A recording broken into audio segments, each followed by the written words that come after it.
Genèse 2, verset 7. Je lis ce verset puis on commence.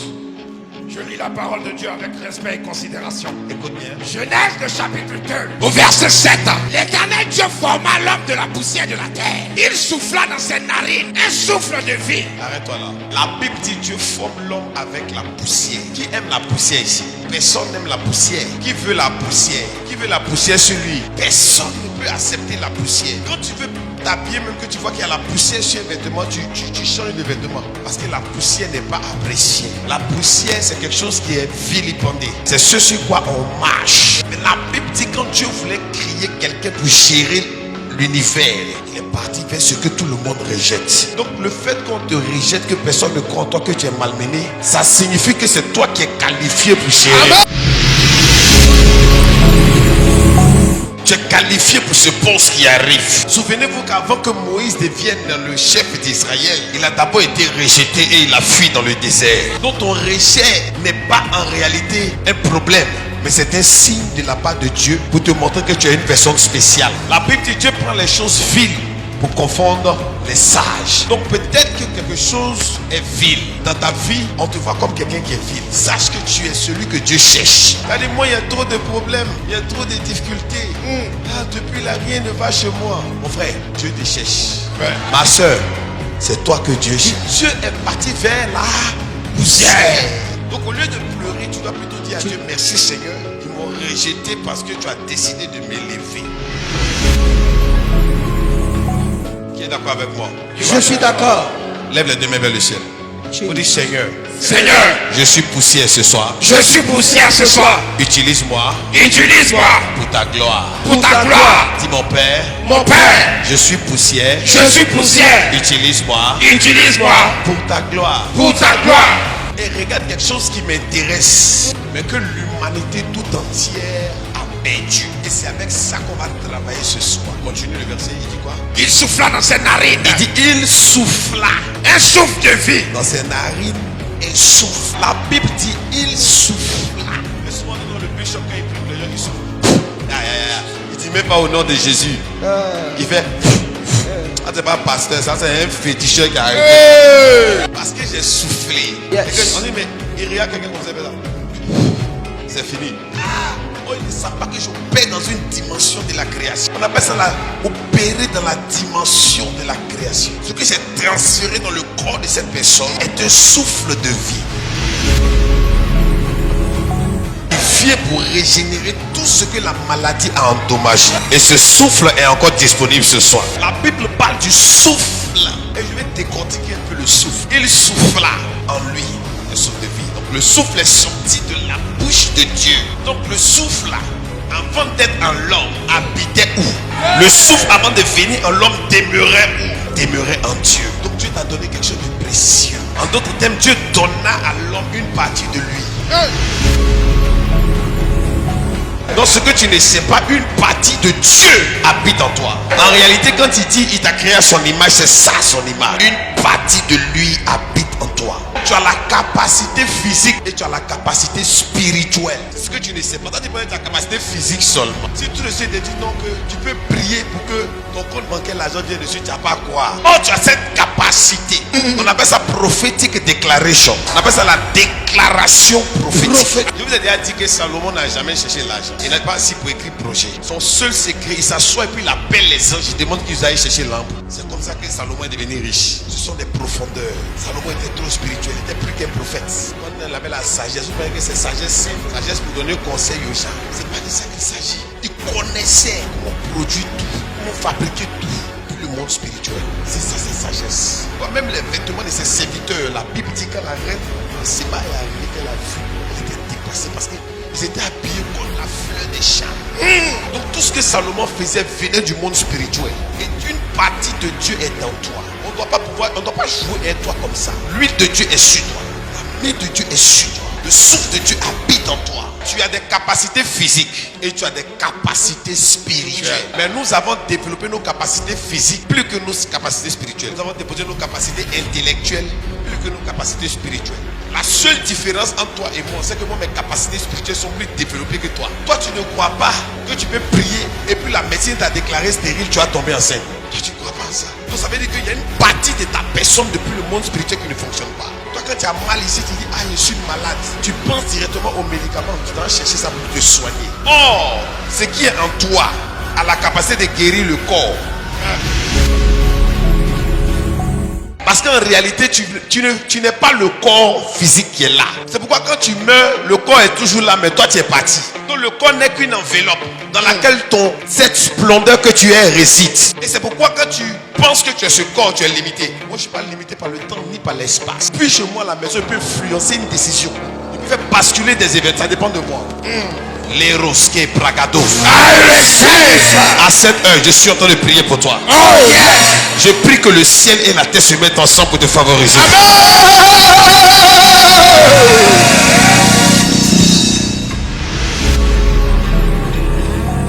Quand tu meurs, tu n'es plus sur la terre, mais ton corps est sur la terre. Les gens même peuvent lui qui voulait te gifler, on peut te gifler là. Tu peux rien faire, mais si tu étais un gros bras, parce que toi-même réellement tu n'es plus dedans. Pourquoi toi tu as passé ton temps à développer seulement ce corps? Quand même que tu te lèves, tu dois faire sport. Il y a d'autres qui font sport maigri. Quand tu prends un miroir, tu regardes tes joues, tu dis, il y a trop aussi. Tu vois, ça fait sport.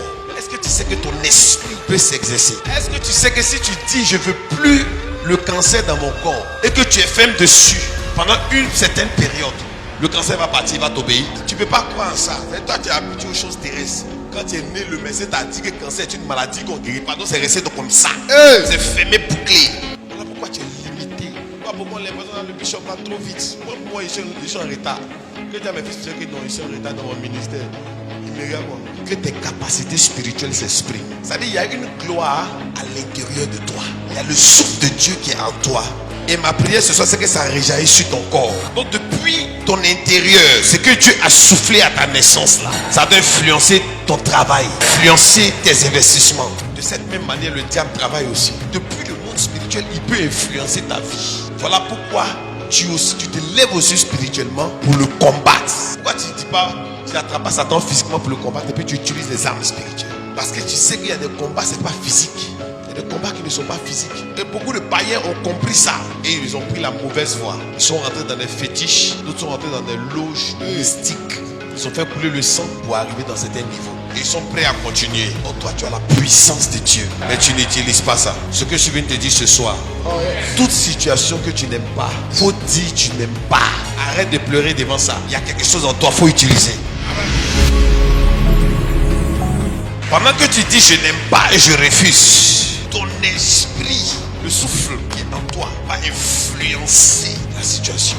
Il y aura renversement, il y aura chamboulement. Est-ce que tu peux prier pour dire je refuse ma condition? Dieu n'est pas un dictateur. C'est ce que vous ne savez pas. Il y en a qui pensent que s'ils disent ça là, ça ne me plaît pas. Dieu va dire non, c'est une épreuve, il faut rester dedans. Dieu n'est pas comme ça. Si tu dis la galère là ne me plaît pas, oh Père, je refuse ça. Dieu va enlever ça. Ton problème, tu es galère et puis tu dis que la volonté de Dieu soit faite. Tu es méchant, hein? Toi, tu es en galère, tu cherches volonté. Pourquoi tu es comme ça? Tu es déjà drôlé. Maintenant, tu demandes volonté. Pourquoi tu as parlé à Dieu, tu as quitté dedans? Lève la main et dis change ma condition. Change ma condition. Mon frère, je ne sais pas quelle prière tu pries chez toi à la maison, mais moi, il y a ma manière de prier. Pas tous les versets qui sont dans la Bible qui sont pour toi. Ou bien, il y a des versets pour certaines personnes, des versets pour toi. Parce que toi, tu ne passes pas par la même situation que David. Comme ça, il disait à Dieu, Seigneur, ne me donne pas beaucoup. J'ai peur que mon cœur ne se détourne. David, là, il dit, Dieu, tu vas lui donner tout. Il dit, Seigneur, ne me fais pas manquer aussi de peur que s'il manque, il peut aller aussi ailleurs. Là, c'est David. Il ne veut pas beaucoup. Et c'est toi qui t'appelles David. Est-ce qu'il y a Dad dans ton nom? Il y a des gens qui font palabre sur ça. Non, David a dit, tu ne dois pas lui donner beaucoup. Mais moi, je m'appelle David. C'est Daddy. Qui n'a pas David dedans.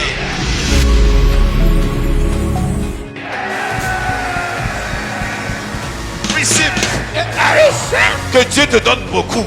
Je reçois. Que Dieu te donne énormément. Je reçois. Que Dieu te donne abondance et surabondance. Je reçois. Pour toi, ta famille, tes enfants. Oh. Je déclare surabondance. Je reçois. Surabondance. Je reçois. Surabondance. Je reçois. Dans ton univers. Je reçois. Dans ton atmosphère. Je reçois. Dans ton travail. Je reçois. Dans tes finances. Je reçois. Receive.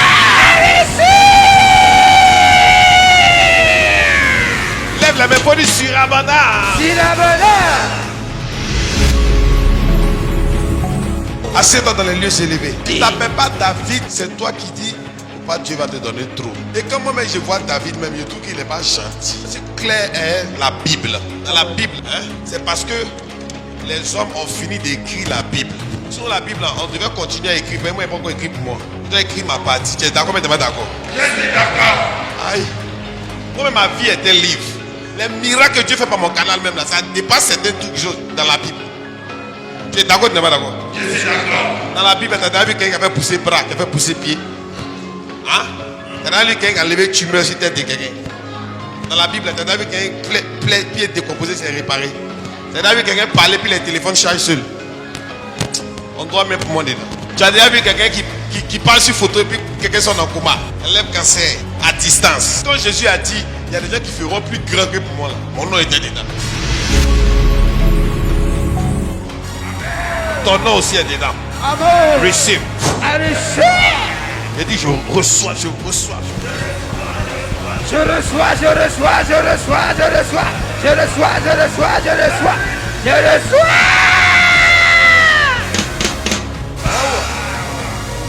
Amen. Amen. Et il y avait David, il dit à David, il dit David, toi tu es le roi d'Israël. Si on veut convertir ta position en notre temps, tu es le président de la République. Et toi tu oses dire à Dieu que tu ne veux pas beaucoup. Mais tout est déjà pour toi. Il faut arrêter de te foutre des gens. C'est les pasteurs qui ne connaissent pas. David s'est foutu de direct. Comme arrivé au ciel, comme elle le voyait, il dit, mais il faut que tu appelles là, tu as gâté tout sur la terre là-bas. Les gars là sont plus prêts à être bénis à côté de toi. Allez les parler. Reçois la bénédiction. Je reçois. C'est comme d'autres aiment Abraham. Moi j'aime Abraham aussi. Mais j'adore Isaac. C'est pas tous les enfants, on peut ligoter les mains comme ça pour couper les têtes. Ils vont accepter. Quand ton enfant, tu peux les soulever. Tu à l'attacher. Aïe, non, Abraham a le cœur pour sacrifier. Et le gars qu'on a sacrifié qui a accepté là. On ne parle pas de lui aussi. Moi, je suis impressionné par Isaac. Abraham l'a attendu les anges que sa femme tombe enceinte. Isaac, la Bible dit Isaac implora l'Éternel. Puis sa femme est tombée enceinte de jumeaux. La misère Isaac. Abraham était riche. La Bible dit Isaac était fort riche. Il était dans une dimension plus élevée qu'Abraham.